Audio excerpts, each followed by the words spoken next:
9월 3일부터 이제 스바냐서도 3장으로 이루어진 짤막한 예언서입니다. 스바냐에 대해서도 설명이 붙어 있습니다. 스바냐는 요시야 시대에 활동했던 선지자다고 소개하고 있고, 그때 요시야 시대 때에 하나님의 말씀을 받았다. 여기서는 그냥 단순하게 하나님의 말씀을 받았다라고 그렇게 얘기를 합니다. 그러니까 어떤 경고의 말씀, 또 이제 우리에게 주어지는 그런 용어하고는 조금 그 강도가 살짝 다르긴 하지만, 이건 스바냐, 나의 말이 아니라 이건 하나님께서 내게 깨우쳐 주셨든지, 또 뭐 알게 하셨든지, 느끼게 해주셨든지, 감동을 받게 해주셨든지, 이건 나에게로 말미암은 내 말이 아니라 하나님의 말이다 라는 것으로 우리에게 이 이야기를 전달해주고 있는 겁니다. 그래서 예언이고, 그래서 설교입니다. 설교 속에는 그 설교자의 인격이나 또 뭐 언어나 다양한 문화나 이런 것들이 가미되어져 있지만, 그것에 옷을 입고 하나님의 말씀이 전해지는 겁니다. 그러니까 그 옷이 중요한 것이 아니고, 그 미사여구가 중요한 것이 아니고, 그 설교 속에서 하나님께서 우리에게 말씀하시는 그 말씀이 중요하다는 것을 아셔야 됩니다. 그래서 말씀을 들으려고 주의를 집중하고, 하나님이 나에게 뭐라고 말씀하시는지 그 말씀을 붙잡는다면 여러분에게는 힘이 될 겁니다. 그 말이 힘이 되는 거예요. 말은 능력이기에 그 말을 내가 하나님 말씀으로 받으면 그 말이 능력이 돼서 나를 변화시키고 우리의 삶에 어떤 일들을 일으켜내요. 기적이 일어나고 뭔 일이든지 일어나게 돼 있습니다. 빛이 있으라는 말이 있어서 빛이 생기는 거고, 하나님 말씀이 이렇게 떨어지면 그 말씀에 따라서 막 작용이 일어나기 시작하는 겁니다. 그 말대로 되는 거죠. 그런 능력이 하나님 말씀이에요. 우리는 성경을 하나님 말씀이라고 그렇게 그 권위를 인정하고 있습니다. 여러분이 그냥 성경 속에서 다른 것을 찾으려고 하지 말고 하나님 말씀을 찾으려고 하십시오. 그럼 그 말씀이 능력이 돼서 여러분의 삶에 나타나게 될 겁니다. 이 스바냐라는 말은 여호와라는 단어와 숨겨두다라는 단어의 합성으로 만들어진 이름입니다. 그러니까 스바냐는 여호와께서 숨겨주셨다, 이런 의미를 갖는데, 선지자들의 이름이 다 그런 건 아니지만 대부분 그 예언하는 내용하고 연관이 있습니다. 우리가 앞에서 봤던 하박국, 이것도 이렇게 포옹, 이렇게 하나님 품에 품다, 이런 의미가 있어서 결국은 하나님께서 이스라엘을 품에 품는데, 그 품는 것이 심판으로 구원으로 이루어진다라는 거예요. 어긋나서 가고 있는 이스라엘 백성을 어떻게든지 끌어안으려는 하나님의 사랑, 끌어안으려는, 품에 안으려고 하는 하나님의 행위가 때로는 고난으로, 역경으로, 심판으로 나타날 수 있었다라는 것을 알고, 누군 자기 자신도 하나님을 끌어안는, 그러니까 정말 하나님 나의 힘이다, 하나님 떠나서 우리가 어떻게 살겠느냐라고 하는 쪽으로 끌어당기는 그런 어떤 서로가 서로를, 하나님은 우리는 하나님을 끌어안는, 품에 안는 그런 의미가 있고요. 이 스바냐는 하나님께서 숨겨두셨다라고 하는 겁니다. 그러면 요시야 왕 앞에가 아몬이에요. 아몬은 잠깐 왕이 됐다가 죽습니다. 근데 그 앞에 제일 오랫동안 남왕국 유다의 왕 노릇을 했던 50년 이상, 따지고 보면 한 56년 정도 되는 그런 기간 동안을 통치했던 악한 왕이 있었는데, 그 왕이 므낫세입니다. 므낫세. 그 앞에는 우리가 존경받는 왕이었던 히스기야가 있어요. 기도하던 왕. 기도하던 왕. 하나님 앞에 바른 신앙을 가지고 그래도 나라를 하나님 뜻대로 이끌려고 했던 지도자가 있었습니다. 그런데 그 아들이 너무나 악을 행한 거예요. 므낫세. 그러니까 이 스바냐는 이 므낫세 왕 때 악랄한 정말 영적으로 타락하고 바른 믿음과 신앙을 가진 사람들이 고통받던 그 시절에 태어났습니다. 스바냐가. 그래서 그 이름이 여호와께서 숨겨두셨다. 이런 의미로 갑니다. 악한 날에 하나님께서 마치 이렇게 숨겨두신 것처럼 이 영혼을 그 시대에 태어나게 하셨고, 이 스바냐의 애언은 요시야 왕의 또 다른 종교 개혁에 아주 큰 영향을 미친 것으로 볼 수가 있습니다. 한 사람이 그렇게 중요해요.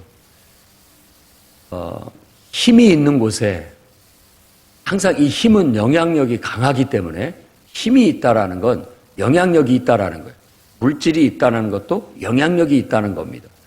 어떤 높은 지위를 얻었다라는 것도 권위를 가졌다라는 것도 다 힘이 있다라는 거예요. 근데 이 힘은 하나님의 뜻대로 쓰여져야 선이 되고 의가 되고 유익이 됩니다. 그런데 이것들이 결국은 어둠이 들어가고 그 속에 악이 들어가게 되면 그게 결국은 사탄에 의해서 쓰여지게 되기 때문에 나빠지는 겁니다. 그러니까 누구든지 항상 지도자가 되거나 또 힘을 갖거나 어떤 하나님이 축복해서 물질을 갖거나 이런 사람들 속에는 항상 어둠이 스며들 수가 있고 악이 스며들 수가 있어요. 그래서 결국은 어둠에 우리가 굴복하게 되고 악에 굴복하게 되면 나도 모르게 결국 마귀에게 쓰임받는 마귀의 종이 되어버리고 마는 그런 것들이 나타납니다. 그러니까 완전히 흑백으로 완전히 나쁘든지 완전히 좋든지 하면 우리가 구분이 잘 되겠지만 그게 아니에요. 어떨 때는 잘하는 것 같은데 어쩔 때는 그것에 완전히 악의 어둠에 사로잡혀서 행하는 경우가 있다라는 거예요. 그렇기 때문에 우리가 어제 저녁 말씀처럼 끊임없이 영적 싸움을 싸워야 됩니다. 그렇지 않으면 나도 모르는 사이에 잘하다가도 한순간에 또 마귀에게 휘둘려서 속아서 마귀 좋은 일을 할 수도 있다는 걸 기억해야 됩니다. 뱀, 곧 창세기 3장에 보면 뱀도 간교하다라고 했지만 사실은 그 말이 나쁘게 쓰여져서 간교지 아주 지혜롭다라는 뜻입니다. 그러니까 뱀이라고 생각하지 말고 지혜라고 생각해 보십시오. 되게 지혜가 있어요. 그건 힘이죠. 영향력이고. 근데 그 지혜 속에 사탄의 역사가 들어가니까 그것은 오히려 자기를 그리고 다른 사람을 망가뜨리는 지혜로 쓰여진다는 거예요. 그러니까 내가 하나님에 의해서 쓰여지면 하나님께 영광이 되고 나에게도 영광이 돼서 복을 받지만 내가 나도 모르는 사이에 사탄에게 쓰여지게 된다면 그 책임을 하나님이 물어 뱀도 그 책임을 물어서 저주를 받았고 그 여인도 그 책임을 물어서 그 또 벌을 받게 되었다라는 겁니다. 이제 오늘 이 말씀 속에서 정말 므낫세가 아주 하나님을 완전히 부정이라도 하듯이 대놓고 아버지하고는 딴 길로 가요. 그런 경우가 있습니다. 왜 그런지는 모르지만 어머니의 영향이든지 아니면 어떤 주변의 영향이든지 뭔가 문제가 됐는지 모르지만 이 므낫세는 계속해서 하나님이 하지 말라는 짓을 다 하면서 아버지가 세워놓은 신앙의 전통을 완전히 망가뜨리고 마치 사탄이 그 속에서 그 역사하는 것처럼 그렇게 악을 행하게 되신 거예요. 그런데 하나님께서 그 시대에도 많은 신실한 하나님의 백성들, 참 믿음을 가진 사람들을 이렇게 숨겨두셨습니다. 그게 이 스바냐서의 이 배경이에요. 스바냐도 그 중에 하나인 거예요. 아주 독실한 믿음의 사람들은 항상 하나님께서 지키시고 보호하시고 숨겨두셔요. 때가 되면 그들을 통해서 하나님이 다시 어떤 역사를 일으키시려고 숨겨두신다라는 그런 의미가 깊게 들어갑니다. 그리고 아무리 그날이 정말 그 악한 날들이 빨리 끝나면 좋겠지만 이상하게 악한 욕먹는 통치자들은 오래 갑니다. 므낫세도 오래 가요. 너무나 오랫동안 그가 통치를 하는 바람에 남왕국 유다는 망하게 됩니다. 그 다음 이 요시야 왕 때 아무리 개혁을 해봤는데도 불구하고 살려내지를 못해요. 그리고 요시야 왕의 세 아들, 손자까지 하면 4명의 왕들이 이제 비운의 마지막 유다 왕국의 마지막 역사를 장식하게 되는 거예요. 참 가슴 아픈 일이죠. 이 4명의 후손 중에 둘은 11년 동안, 둘은 2달 동안 통치하게 되고 그들은 제대로 통치하지 못하고 결국은 역사 속에 사라지는 비운을 맞게 되는 겁니다. 무서운 일이에요.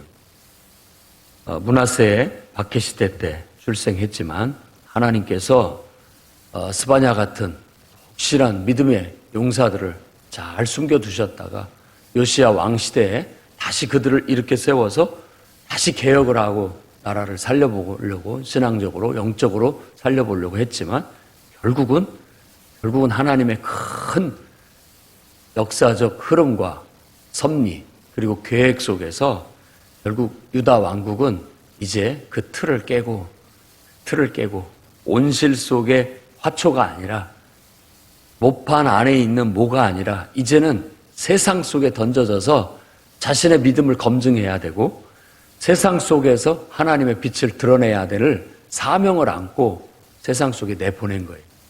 그게 환난의 날이고 고난의 날이지만 이스라엘은 이제 그걸 받아들여야 된다라고 선지자들을 통해서 계속적으로 이와 같은 말씀을 하게 되는 겁니다. 오늘 1장 말씀에 스바냐가 가장 먼저 외친 것은 왕국에 대한 땅 위에 있는 모든 것을 진멸하겠다라는 하나님의 선언입니다. 그래서 아주 무시무시한 말로 시작을 해요. 좀 세게 나갑니다. 세게. 이 땅에 있는 모든 사람을 다 쓸어버릴 것이다. 끝장낼 것이다. 이 멸절, 진멸이라고 하는 단어가 그런 뜻입니다. 쓸어버리겠다. 끝장내겠다. 라는 그런 아주 격한 단어입니다. 그러니까 충격적으로 말을 시작하고 있어요. 선지자들이. 설교를 할 때 우리도 그럴 수 있죠. 일단 말을 딱 어두절미하고 단호하게 먼저 얘기합니다. 하나님께서 너희를 쓸어버리시겠다. 끝장낼 것이다. 끝났다. 라고 딱 얘기를 합니다. 그러니까는 마음에 그냥 비수처럼 와서 꽂히고 아니 그 어떤 여지도 없이 이 땅에 있는 모든 인간들을 다 쓸어버리겠다.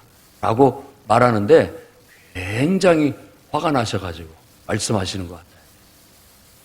그러다가 들어보니까 결국은 하나님께서 다 쓸어버리겠다, 끝장내시겠다 하는 자들이 의인을 포함한 모든 인간을 덮어놓고가 아니라 결국 하나님 앞에 악한 자들이라는 것을 알 수 있습니다. 처음 말은 진짜 하나님께서 사람이든 짐승이든 새든 바다에 물고기든 하나도 남김없이 그냥 다 쓸어버리겠다. 막 화가 나서 말씀하시는 듯 했는데 가만히 뒤로 가면 갈수록 거치게 하는 것들, 악인들. 그러니까 내 앞에 장애물이 돼서 늘 넘어뜨리는 걸림돌들, 악인들. 그리고 특히 유다나 예루살렘, 내 백성들 가운데서 그들이 섬기는 바알, 또 그마림, 밀곰, 숭배자들. 여호와를 배반하고 따르지 아니하는 자들, 여호와를 찾지도 아니하고 구하지도 아니하는 자들을 이와 같이 끝장내시겠다라고 말하고 있다는 걸 알 수 있습니다. 그러면 그렇지 하나님께서 아무나 다 죽이시겠습니까? 다 끝장내시겠습니까? 화가 나셔서 하시는 말씀이죠. 그러나 결국은 하나님의 심판을 받고 멸절당할 자들은 하나님을 배반하고 따르지 않은 자들, 하나님을 찾지도 않고 구하지도 않은 자들, 우상 숭배자들이라는 걸 알 수 있다는 겁니다. 하나님의 이와 같은 심판은 이 스바냐를 포함해서 많은 선지자들이 그 날을 여호와의 날이라는 그런 수사 묘사를 씁니다. 여호와의 날, 하나님의 날. 그 날은 하나님께서 어떤 온 세상을 심판하시는 날, 악을 진멸하시는 날, 이 땅의 악과 저주를 다 걷어내시고 청소하시는 날, 그런 의미로 이제 설명을 하는데, 스바냐서가 아주 집중적으로 그 7절부터 18절까지 그 여호와의 날을 아주 집중적으로 설명을 해주고 있습니다. 그러면서 강조하는 것이 뭐냐면 가깝다, 임박했다라는 걸 강조하는 거예요. 가깝다, 머지 않았다. 그리고 가깝고 빠르다, 곧 오게 될 것이다라는 것을 아주 경고하고 있는 말씀인 거예요. 우리도 나도 모르는 사이에 우리가 죄를 짓고 또 하나님 앞에 하나님을 거스려 행하기도 하고, 때로는 내가 하나님의 장애물 노릇도 하기도 하고, 또 나도 모르는 사이에 내 안에 우상, 하나님 자리에 다른 어떤 내가 사랑하고 내가 좋아하는 것들을 갖다 두게 됐을 때 빨리 깨닫는 즉시 우리는 회개하고 돌이켜야 됩니다. 하나님은 그냥 벌하는 법이 없어요. 선지자들을 통해서라든지 말하지 않고는 행하는 법이 없다라고 말하는 것은 우리에게 반드시 회개할 기회를 주신다라는 의미입니다. 그냥 벌하지 않는, 깨닫게 하고 깨닫고 난 다음에 그 다음에 벌을 내리시는 겁니다. 그렇기 때문에 우리에게 가장 지혜로운 것은, 지혜는 그렇게 써야 됩니다. 악이 하나님을 거스리고 어떻게든지 변명하고 하나님을 이렇게 속여 먹으려고 하는 거짓으로 지혜를 쓰면은 그건 완전히 나를 망치는 것이고, 지혜는 지금은 회개할 때다라는 걸 깨닫고 빨리 하나님 앞에 겸손하게 낮아져서 하나님 앞에 회개하고 즉시 그 행위를 돌이키는 거예요. 그러면 삽니다. 우리가 늘 얘기하듯이 유다와 베드로의 차이가 뭐냐? 베드로도 예수님을 부인했고, 또 유다도 어떻게 보면 예수님을 배반한 거나 똑같은 건데, 둘의 차이는 뭐냐? 하나는 회개할 기회를 얻어서 회개했고, 하나는 회개할 기회를 줬음에도 박찼다라는 겁니다. 이미 떡반죽 그릇에 손 넣었을 때, 바로 네가 너다라고 말했을 때, 그때 유다는 회개할 기회를 놓친 거예요. 그때 회개했어야 됩니다. 자기 안에 악이 들어왔다라는 걸 그때 하나님 앞에서 딱 지적받고 깨닫게 됐을 때, 그때 아이고 내가 잘못했습니다. 어떻게 하셨습니까? 내 마음속에 그런 게 있었습니다 하고 빨리 털어버렸어야 되는데, 그걸 털지 못하고 그것에 의해서 계속 나가니까 결국은 그런 결과를 가져오게 된 거예요. 베드로는 닭울음 소리에 예수님 말씀이 생각났고 거기에서 회개하고 돌이켜 다시 원래 자리로 돌아올 수 있었던 것입니다. 이 여호와의 날, 정말 무시무시한, 어떻게 보면 하나님의 가혹한 심판의 날, 이건 미리 예고하는 거예요. 곧 온다, 가깝다, 임박했다, 그 날이 빨리 찾아온다. 그러니까 자신을 돌아보고 잘못된 것들을 빨리빨리 회개하고 바로 서라라는 그런 회개의 촉구와 같은 거예요. 그래서 심판 속에는 항상 구원이 숨겨져 있는 겁니다.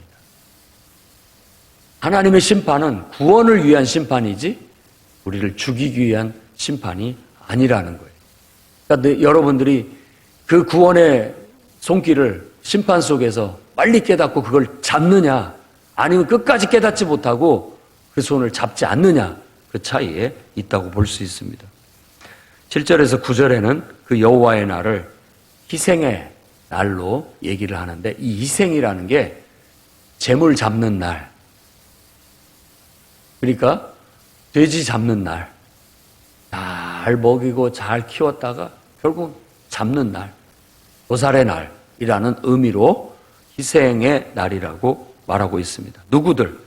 방백들, 지도자들을 말하는 겁니다. 방백이라는 것은 귀족들을 말하는 것인데, 지도자들, 그리고 왕자들, 통치자들, 특히 지도자들, 하나님 앞에 제일 먼저 심판을 받습니다. 심판을 받아요. 하나님 뜻대로 주신 힘과 권력을 잘 썼느냐, 그렇지 않고 사탄에 의해서 쓰여졌느냐라는 것들을 판단받게 될 겁니다. 그 다음에 이방인의 옷을 입은 자들이라고 말하는 것이 아주 의미 있는 말입니다. 이방인들을 심판하겠다라는 말인 것 같은데 사실은 유다나 예루살렘에 있는 하나님 백성들에게 하는 소리예요. 하나님 백성이면서 세상 옷을 입고 있는 사람들. 하나님을 섬긴다라고 하면서 사실은 세상 사람처럼 살아가는 사람들. 그들도 하나님의 심판을, 벌을 멸하지 못할 것이다. 교회는 다니고 있지만 하나님 말씀대로 하나님을 중심으로 해서 살지 않고 그냥 자기 멋대로 자기 하고 싶은 대로 사는 자들은 다 이 벌을 받게 될 거라는 겁니다. 경각심을 가질 필요가 있어요. 깨달아야 됩니다. 그 다음에 문턱을 뛰어넘어 주인의 집에 포악과 거짓을 채운 자들을 벌할 것이다라고 말하고 있는데 이것도 아주 의미심장한 말이 문턱을 뛰어넘는다라는 말은 자기 위치를 넘어선다라는 겁니다. 주인의 집에 포악과 거짓을 채운 자들인데 사회적으로도 그럴 수 있어요. 도리를 모르고 자기 분수를 모르고 그걸 뛰어넘는 것은 이게 사탄이 한 일이거든요. 사탄은 가장 영광스러운 천사, 지혜롭고 힘있고 뭐 부러울 것 없는 천사장이었다라고 소개를 하는데 그 천사가 결국은 그것을 가지고 하나님의 뜻을 이루고 하나님의 영광을 드러내는 데 쓰지 않고 오히려 하나님 자리를 넘보았다. 그래서 자기 위치를 벗어난 천사라고 해서 타락한 천사라고 그렇게 얘기를 하는 겁니다. 자기 위치나 자기 본분을 모르고 분수를 뛰어넘어서 주인의 집에서 온갖 포악과 거짓을 채웠다라고 하는데 이건 단지 주인과 종의 얘기가 아니에요. 우리 모든 인간들의 얘기입니다. 하나님이 온 세상의 주인이셔요. 그런데도 불구하고 주인의 뜻대로 우리가 우리의 몸을, 우리의 인생을 하나님의 영광을 위해서 써야 함에도 불구하고 우리가 분수를 벗어나가지고 내가 하나님인 양 내 멋대로 온갖 내가 하고 싶은 대로 온갖 악행을 저질렀다. 그걸로 가득 채웠는데 이제 심판받을 때가 된 거죠. 그거에 대해서. 여러분은 저 선한 청지기일 뿐입니다. 주님 뜻대로 사용하십시오.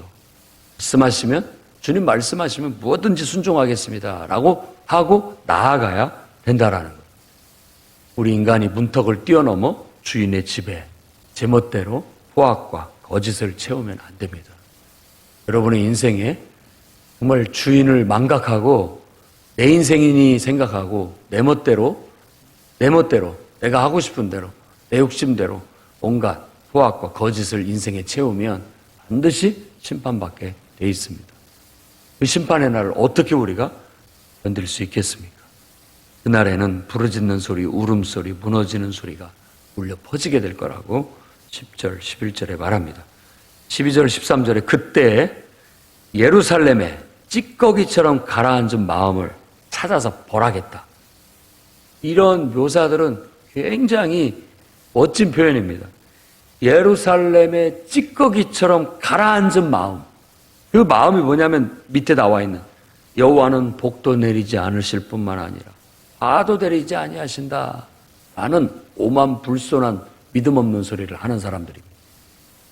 이건 정말 하나님 백성 중에 찌꺼기예요. 찌꺼기. 하나님이 뭐 살아계시기나 한다냐? 하나님이 우리 기도를 듣기나 하신다냐? 소용없어. 믿음 없는 소리를 하는 사람들을 예루살렘의 찌꺼기, 가라앉은 마음이라고 그렇게 얘기하는 거예요. 들리면 똑바로 믿고 찌꺼기는 되지 말아야 됩니다. 예수님은 하나님을 농부로 그리고 알곡과 쭉정이로 얘기를 했습니다마는 쭉정이는 바람에 다 날려서 사라져버리는 거예요. 그거 다 찌꺼기입니다.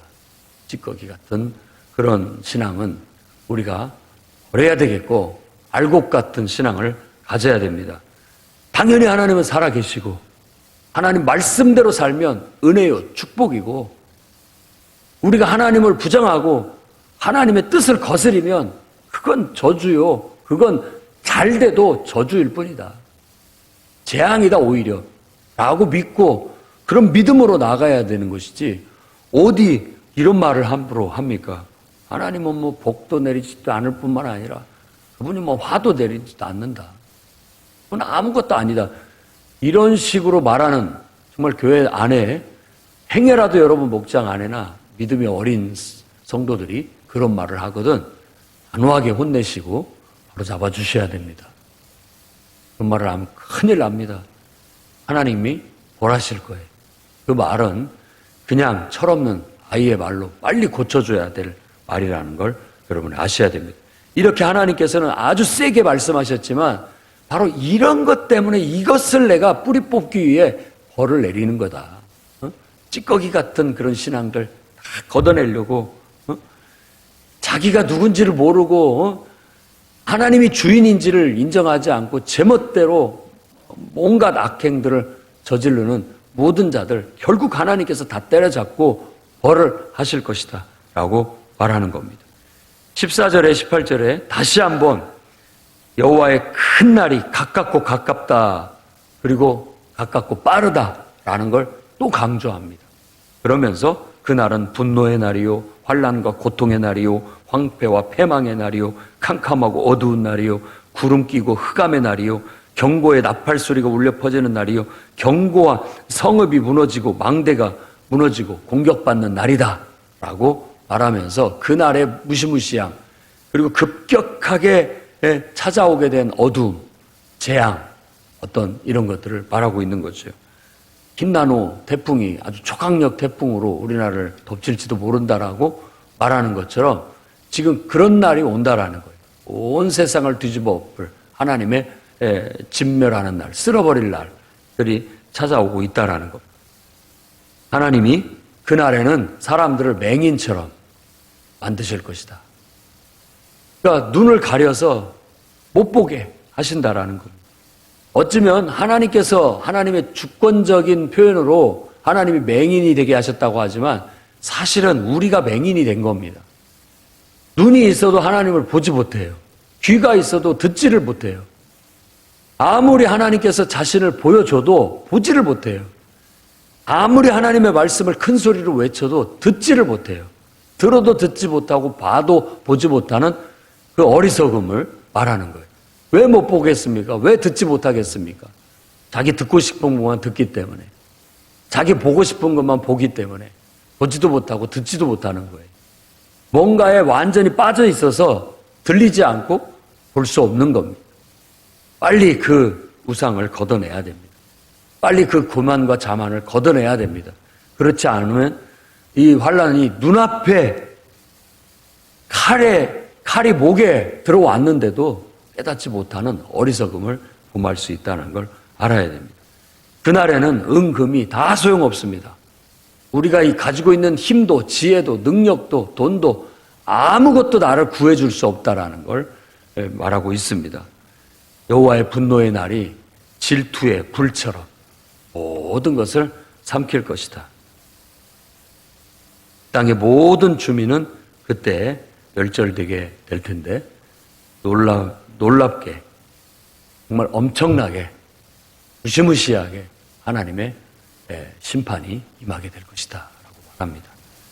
오늘 이 말씀을 통해서 여호와의 날 하나님의 심판의 무서움을 눈꽃만큼이라도 여러분 마음속에 느낄 수 있었으면 좋겠습니다. 그러라고 지금 처음 말부터 세게 한 거거든요. 다 쓸어버리겠다고. 다 끝장내겠다고 하나님 말씀하시는데 우리가 하나님 앞에서 잘못된 행하고 죄를 행했을 때 그거에 대해서 하나님 화가 나셔서 하시는 말씀이에요. 그리고 우리가 깨닫지 못하고 돌이키지 못한다면 그날은 곧 올 겁니다. 곧 오게 될 거고 곧 우리에게 태풍처럼 몰아치게 될 거예요. 모든 걸 다 쓸어버리게 될 겁니다. 날이 오기 전에 기회가 있을 때 저와 여러분들은 정말 하나님 앞에 나아가 빨리 깨닫고 돌이키고 회개해서 바로 설 수 있기를 주의 이름으로 축원합니다. 기도하겠습니다. 거룩하신 주님, 우리의 악행들을 용서해 주시옵소서. 하나님을 배반하거나 또 하나님을 찾지도 않고 구하지도 않거나 하나님 아닌 것을 하나님처럼 찾고 구하고 의지하고 살았던 것들을 용서해 주시옵소서. 우리에게 많은 힘과 또 물질과 사람을 주셨지만 그 어느 것 하나도 하나님의 영광을 위해서 제대로 사용하지 못했다면 용서해 주시옵소서. 하나님을 믿는다고 하면서도 세상의 옷을 입고 세상 사람처럼 살았던 것을 용서해 주시옵소서. 하나님이 우리 인생의 주인임에도 불구하고 주인의 뜻을 따라 주인을 기쁘게 하는 삶이 아니라 문턱을 뛰어넘어 내가 주인인 양 제멋대로 행동했던 모든 것들을 용서하여 주시옵소서. 주님, 늘 우리 자신을 살펴 굽은 것을 펴게 하시고 틀어진 것을 바로잡게 하시고 더럽혀진 것들을 깨끗이 옷을 빨아 정결케 하는 지혜로운 하나님 백성들 되게 하여 주옵소서. 누구든지 죄 없다 하면 용서받지 못하지만 자신의 죄를 인정하고 하나님 앞에 나아가면 언제든지 우리를 그 품에 품어주시고 우리를 이 약한 세상 속에서 숨겨주시는 하나님인 것을 믿어 의심치 않습니다. 오늘 주님을 찾아 나아가오니 우리를 품어 주시옵소서. 우리를 숨겨 주시옵소서. 하나님 안에 감춰지게 하시고 하나님 앞에 숨겨지게 해 주옵소서. 예수님의 귀하신 이름으로 기도드립니다. 아멘.